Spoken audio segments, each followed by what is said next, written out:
오늘은 하박국의 세 번째 말씀입니다. 하박국은 유다 말기 여호와김 시대에 쓰여진 예언서이죠. 참으로 어려운 시대였습니다. 나라 안으로는 폭력과 불의가 난무하였고 왕을 비롯한 모든 백성들이 하나님을 떠나서 우상에 물들었었고, 나라 밖으로는 바벨론이 쳐들어오는 풍전등화와 같은 상황이었습니다. 하박국은 이런 상황 가운데서 하나님께 질문하고 또 질문합니다. 그리고 하나님께서 뭐라고 말씀하시는지 듣겠다고 결단을 하죠. 우리는 이러한 하박국의 태도에서 믿음은 결코 추상적이거나 관념적이 아닌 실제라는 것을 배우게 됩니다. 적어도 하박국에게 있어서 하나님은 대화가 가능한 분이시고 서로 소통할 수 있는 대상이셨습니다. 하나님과의 관계가 그저 피상적인 관계에 머물지 않았다라는 것입니다. 여러분에게 하나님은 어떤 분이십니까? 시편 145편을 보면 하나님은 주를 부르는 모든 사람들, 진심으로 주를 부르는 사람들에게 가까이 하신다라고 말씀하십니다.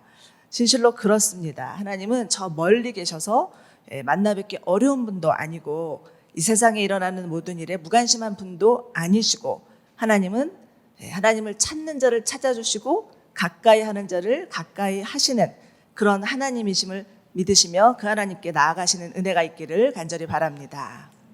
하나님은 하박국의 두 번의 질문을 통해서 패역한 이스라엘을 그보다 더 패역한 바벨론을 통해서 멸망하게 할 것이다, 심판할 것이다 라고 말씀을 하시죠.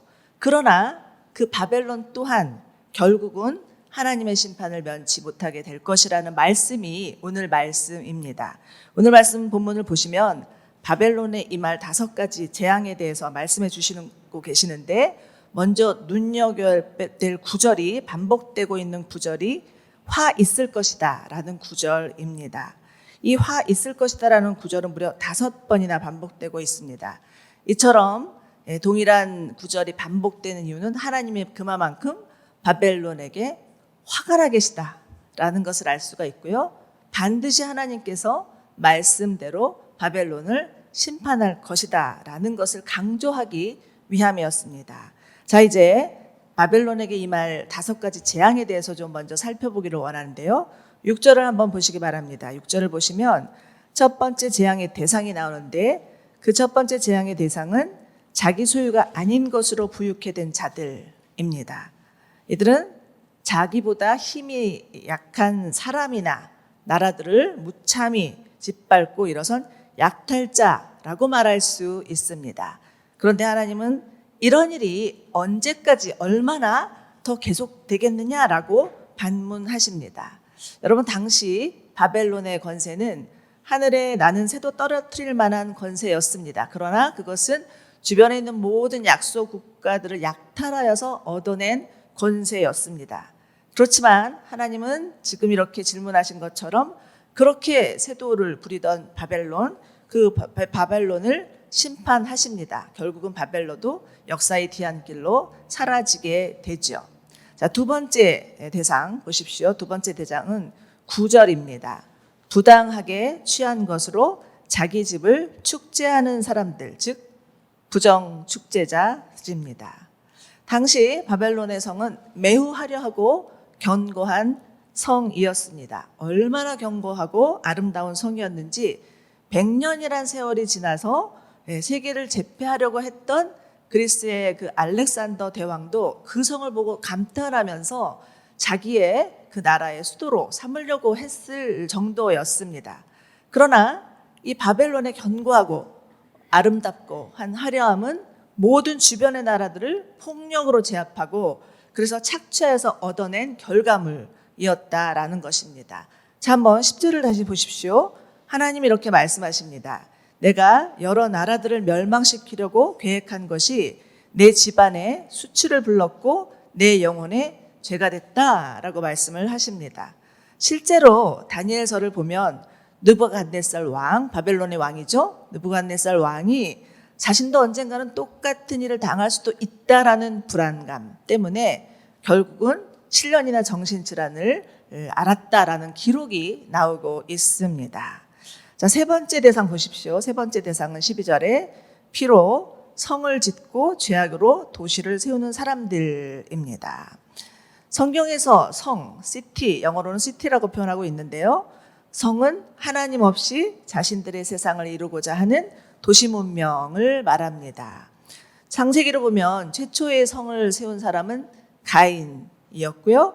그리고 도시 문명을 번성케 한 사람은 창세기 10장에 나오는 니므롯이었습니다. 창세기 10장을 보면 니므롯은 땅의 첫 용사, 또 여호와 앞에 강한 사냥꾼이라고 명명하고 있는데 이것은 그리 긍정적인 표현이 아닙니다. 여호와 앞에 강한 사냥꾼이라 함은 동물 잡는 사냥꾼이라기보다는 사람 잡는 사냥꾼.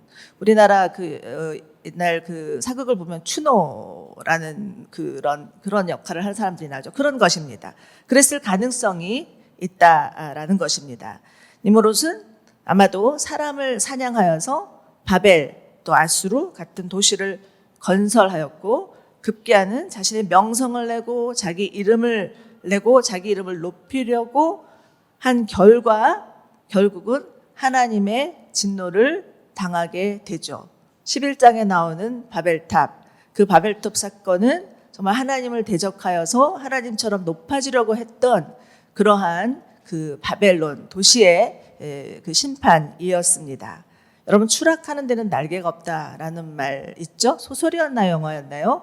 예, 그런 말이 있습니다. 그런 것처럼 영원할 것 같은 바벨론 제국, 그 바벨론 제국이 무너지는 날 13절 한번 보십시오. 13절 보시면 하나님은 보아라, 수고한 것들이 불에 타버리고 힘들게 한 일이 수고가 될 것인데 이것은 만군의 하나님께서 하신 일이 아니냐라고 온 세상을 향하여서 물으실 것입니다. 그리고 이때 사람들은 이를 보고 하나님이 하셨구나, 하나님이 하셨다고 인정하게 될 것이고 위대하신 하나님께 무릎을 꿇게 될 것입니다. 우리 14절 한번 같이 읽어보시겠습니까? 14절이요. 시작. 마치 물이 바다를 덮는 것 같이 여호와의 영광을 아는 지식이 세상에 가득 찰 것이다. 아멘. 예, 여러분, 바벨론은 성경에서 세상을 상징합니다. 아무리 세상을 장악한 것 같아도 하나님을 대적하는 나라는 멸망할 수 없다라는 것을 성경에서는 분명히 증언하고 있습니다. 또 성경에서는 하나님의 심판의 날을 여호와의 날이라는 표현을 쓰기도 하고 그날이라는 표현을 쓰기도 하죠. 여러분, 여호와의 날, 그날이 오면 세상은 반드시 하나님의 심판으로 인하여서 두려워 울고 통곡하고 애곡하는 날이 있을 것입니다. 그리고 이를 보는 모든 민족, 열방의 모든 민족들은 이 하나님이 행하신 놀라운 일들로 인해서 하나님의 영광을 목도하고 하나님을 아는 지식으로 충만하게 될 것입니다. 이것이 하나님이 계획하신 마지막 날, 여호와의 날, 그날에 이루어질 하나님의 놀라운 역사적인 사건입니다. 우리 모두 다 이 그날을 고대하면서 정말 오로지 하나님을 믿는 믿음으로 사시는 여러분들 되시기를 축원합니다. 네 번째 대상을 보면 15절입니다. 15절은 자기 이웃에게 술을 통째로 마시게 해서 술에 취해서 그들의 벌거벗은 몸을 드러내 보이는 자들, 그들에 대한 재앙입니다. 당시 바벨론의 문화는 술 문화였습니다. 우리나라랑 좀 비슷하죠? 다니엘 5장을 보면 바벨론 왕 벨사살 왕이 신하들과 함께 술잔치를 벌이는 장면이 나옵니다.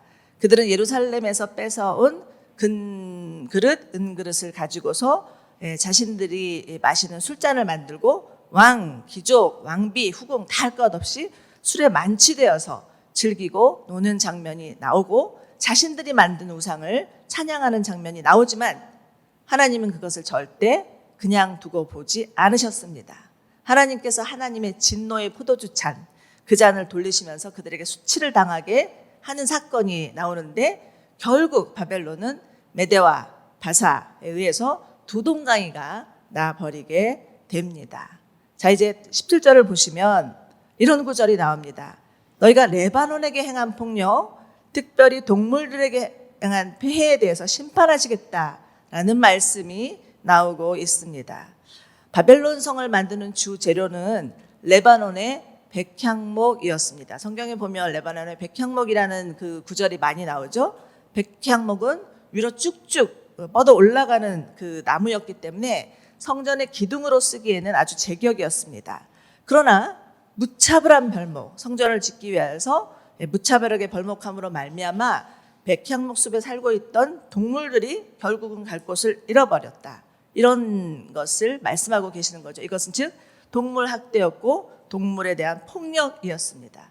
여러분, 지금 우리가 살고 있는 이제 이 세상 가운데 겪고 있는 기상 이변, 그리고 코로나 팬데믹, 이것도 하나님께서 우리에게 주신 문화 명령을 어겼기 때문이라는 것을 우리도 인정하지 않을 수가 없습니다. 지금 얼마나 몸살을 앓고 있는지, 얼마 전 제가 다큐를 하나 봤는데요. 북극에 관한 다큐였는데 그것을 보니까 대서양에 있어야 되는 대구, 그 물고기가 북극에서 잡히고 있다라는 것입니다. 근데 이것은 굉장히 심각한 일이다. 앞으로 바닷속에 살고 있는 생태계가 언제 어떻게 파괴될지 모른다는 그런 아주 심각한 보도를 하고 있는 다큐를 본 적이 있습니다. 참 앞으로 어떤 세상이 벌어질지 우리도 두려운 마음이 드는 것이 사실이라는 것입니다. 자, 이제 마지막으로 보시면 5번째 대상은 18절 우상 숭배자들입니다. 하나님은 우상을 숭배하는 자들에게 물으십니다. 우상이 무슨 유익이 되겠느냐? 사람이 그것을 조각해 만들었을 뿐이다.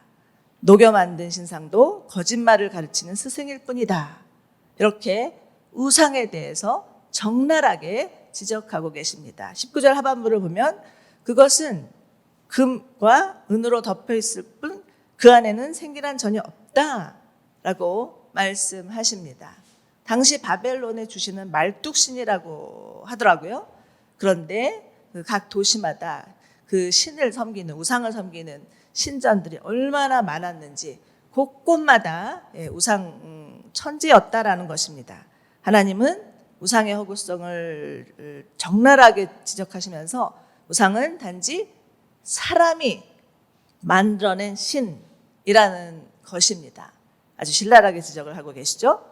자, 우리가 5가지 이렇게 바벨론의 이 말 재앙에 대해서 살펴보았는데 바벨론의 특징을 2단어로 요약하자면 교만과 폭력이었습니다. 이들은 자기 힘을 신이라고 믿으면서 자기 힘을 과신하면서 제 마음대로 휘두르면서 폭력을 행사하는 자들, 폭력이라는 단어가 계속해서 이 하박국서에 나오는 것을 잘 보시기 바랍니다. 그런데 이 5가지 재앙들, 이런 죄들을 꺼리낌 없이 지을 수 있었던 그 이유는 이 마지막 죄 우상 숭배의 죄 때문이었습니다. 여러분, 우상 숭배란 무엇입니까? 우상 숭배는 자신의 뜻을 신의 뜻으로 착각하는 것입니다. 그래서 자신의 행동을 정당화시키는 것이죠. 사람의 욕망을 불러낸 거짓이고 또 이것은 하나님을 향한 분명한 불순종입니다. 자, 그런데 여러분, 바벨론은 세상을 상징한다고 했죠? 이 바벨론의 제약이 정말 5가지 종류로 국한될 수 있는 것만은 아닌 것 같습니다. 이것은 모든 인간에게 있는 보편적인 죄성이라는 것입니다. 모든 세대, 모든 사람들에게 존재하는 인간의 보편적인 죄라는 것을 하나님께서 지적하고 계시는 것입니다. 자, 여러분, 우리가 살고 있는 세상을 보십시오. 아침에 자고 일어나서 들리는 소식은 아동폭력, 성폭력, 학원폭력, 데이트폭력 등등등등 폭력의 소식입니다. 이런 것을 폭력의 일반화 현상이라고 하죠. 이런 것들이 날이 갈수록 심각해지고 있습니다. 어쩔 때는 이 세상을 바라보면서 분노가 치밀어 오르고 정말 저처럼 나이 든 사람은 적어도 나 때는 이 정도는 아니었는데 이런 소리가 절로 나옵니다. 그러면서 많은 염려와 우려가 있는 것도 사실이지만 그렇다면 내가 그렇게 분노를 내고 또 걱정하고 우려하는 나는 이러한 죄성으로부터 자유로울 수 있는 자인가? 라는 것을 반문하지 않을 수가 없습니다. 물론 바벨론이 저질렀던 죄악과 같은 똑같은 죄는 저지르지 않겠으나 죄의 동기나 목적을 보았을 때 본질적으로는 같다라는 것입니다. 하나님 앞에 섰을 때 우리는 본성적으로 별반 다를 바 없는 죄인이라는 것입니다. 여러분, 우리들 안에도 얼마든지 남의 것으로 배부르려고 하는 그런 욕망들이 있습니다. 할 수만 있다면, 가능하다면 부당한 이득을 취하려고 하는 마음도 있습니다. 내 것을 위하여서 남을 부리고 남에게 피해를 줄 수도 있습니다. 내가 알게 그럴 수도 있고 모르게 그럴 수도 있다라는 것입니다. 우리가 비록 술에 취하지는 않을지언정 우리의 생각, 우리의 감정, 우리의 논리에 취할 수도 있습니다. 그것도 우리가 편리한 대로, 우리가 원하는 대로 하나님께서 주신 아름다운 자연을 마구 이용할 수도 하고도 있습니다. 하나님이 아닌 다른 것으로 우상 삼아서 위안 삼고 싶은 것이 우리들의 마음입니다. 우리들 안에도 이런 지독한 이기심, 교만이 숨어 있다라는 것입니다. 그러나 잠언을 보시면 잠언에서는 교만에는 멸망이 따르고 거만에는 몰락이 따른다, 이런 말씀이 있습니다. 여러분, 하나님은 결코 악인에 대해서 영원히 침묵하지 않으실 것입니다. 절대로 영원히 번성케 하도록 놔여버려 두지 않으실 것입니다. 반드시 하나님은 악을 심판하실 것입니다. 오늘 우리가 하나님이 주시는 이 말씀을 통해서 배우는 교훈이 있습니다. 그것은 무엇이냐면 하나님은 역사의 주관자이시다 라는 것입니다. 아무리 악이 득세하고 지금 눈앞에 보이는 현실이 막막하다 할지라도 하나님은 살아계시고 하나님은 이 세상 역사를 다스리시고 주관하시는 분이심을 믿으시기 바랍니다. 제 아무리 세상 나라가 득세하고 영원할 것 같아도 이 세상의 모든 나라는 흥망성쇠가 있습니다. 이 세상을 제패했던 바벨론 제국, 헬라 제국, 로마 제국, 이 모든 나라들도 결국은 하나님의 정한 때에 사라져버린, 물거품처럼 사라져버린 나라들이었습니다. 그러므로 우리가 해야 할 것은 정말 온 세상을 다스리시고 통치하시는 하나님, 그분만이 우리 만왕의 왕이시요 만유의 주이심을 고백하며 하나님 앞에 엎드려 경배하는 것입니다. 정말 주님이 다시 오실 때까지 주님만을 예배하는 예배자로 살아가는 것입니다. 그리고 정말 우리의 삶 가운데 아무리 어려움이 있어도 그 어려움을 꿋꿋이 이겨내는 믿음의 길, 그 길을 걸어가는 저희 모두 되기를 간절히 소망합니다. 자, 이제 그리고 또 이 역사의 주관자이신 하나님께서 이 세상 역사를 다스리는데 이 세상 역사는 반드시 시작과 끝이 있는 역사라는 것입니다. 네. 이 세상 역사는 어떤 순환론, 윤회사상 이런 것도 아니고 시작과 끝이 있는 일직선상의 역사라는 것을 분명히 오늘 말씀을 통해서도 보여주고 있습니다. 요즘 TV 드라마나 영화를 보면 아주 잘생긴 배우가 나와서 이런 말을 하는 것 같아요. 지금 이 세상에서는 실패했지만 다음 세상에서는 너를 사랑할 거야. 너만을 사랑할 거야. 이렇게 심쿵하게 만드는데 여기 속으시면 안 됩니다. 하나님의 나라, 하나님의 역사는 시작과 끝이 있는 일직선상의 역사입니다. 하나님은 나는 알파요 오메가다 이렇게 말씀하시죠. 이 세상을 시작하신 이도 하나님이시지만 이 세상의 끝도 하나님 안에 있습니다. 그런데 이것은 이 세상은 언젠가 반드시 끝장날 거야 이런 말이 아닙니다. 이 세상의 역사가 하나님의 계획하신 대로 흘러가고 있고 하나님의 계획과 목적 아래서 하나님의 약속을 향하여서 달려가고 있다라는 것을 의미합니다. 그래서 우리 가운데는 이 하나님의 그 끝을 바라보는 역사의 끝을 바라보는 종말론적 관점, 그 관점이 필요하고 그 관점으로 살아야 하는 것입니다. 여러분, 예수님의 초림은 우리를 구원하기 위하여서 오신 구세주였습니다. 그러나 다시 오실 예수님, 그 다시 오실 예수님은 이 세상을 심판할 심판주로 오실 것입니다.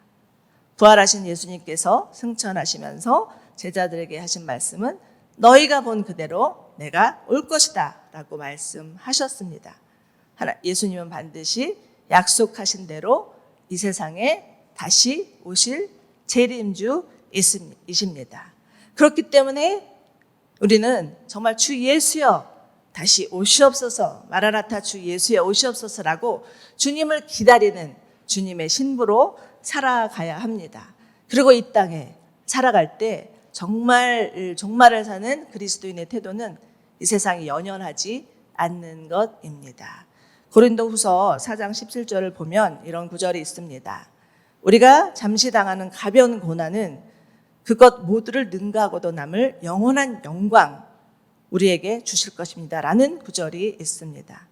여러분, 그리스도인으로서 이 땅을 살아가는 길은 절대 꽃길이 아닙니다. 오히려 우리를 기다리고 있는 것은 십자가의 길이죠.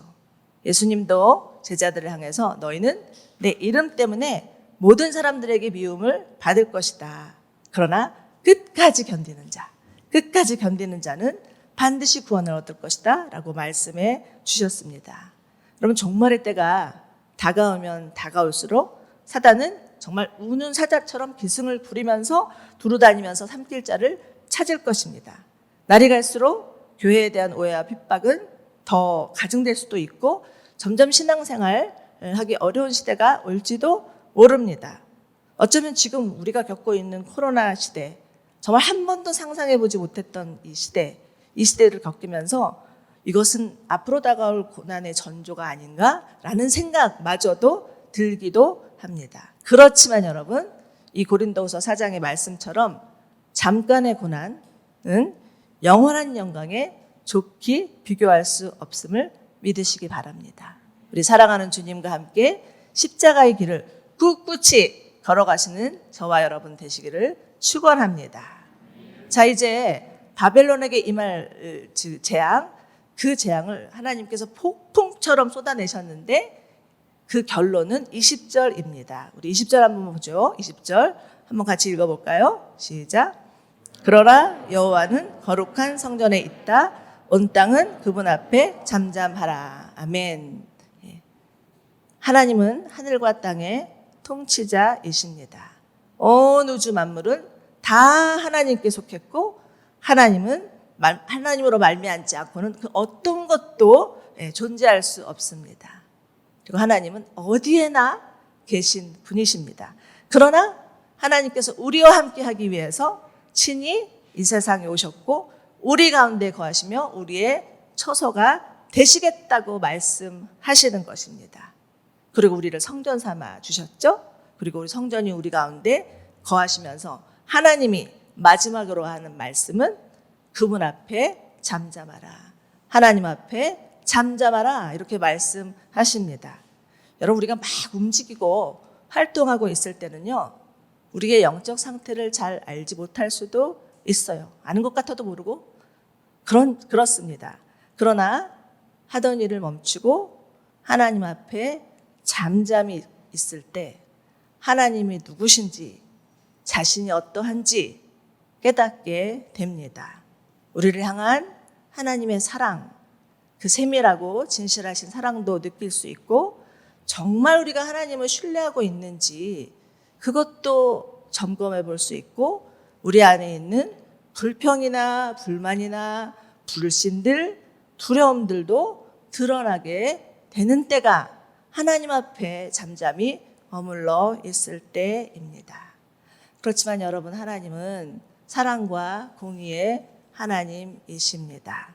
하나님은 하나님의 사랑으로 우리를 구원하시고 하나님의 공의로 이 땅을 심판하실 것입니다. 우리가 하나님 앞에 잠잠히 거할 때 하나님의 사랑, 하나님의 공의, 그 하나님의 성품을 두루두루 온마음과 영혼으로 경험하실 수 있을 것이라고 믿습니다.